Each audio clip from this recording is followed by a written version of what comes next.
I decided to include two of England's legends.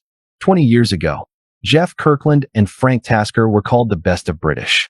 This was the name of an instructional video featuring these two British fanciers.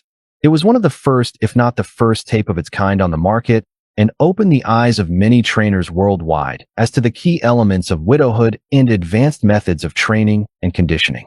It was seeing this movie that first led me to Frank Tasker, and he was subsequently featured in Marathon in the Sky.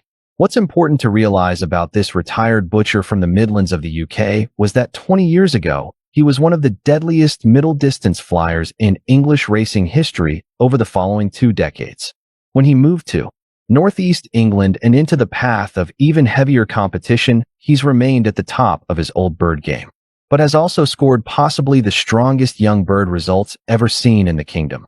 He has often won the first through 5, 6, or 7 places in the Peterborough Federation up against 5,000 or more young birds, proving his conditioning and motivational skills to be at the top of the game, and in addition to breeding his own winners.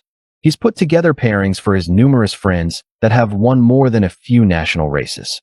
I've always liked Frank for his clear thinking, his ability to explain complicated aspects of the sport in simple terms, and for the fact that he's one of the most generous men I know in pigeon racing in terms of sharing his ideas, his birth words, and his time with the many fanciers he calls friends.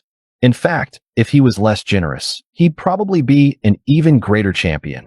But the simple fact is that on any given weekend, Tasker sometimes takes a back seat to one of his many disciples who outdoing with the birds and methods he has passed on.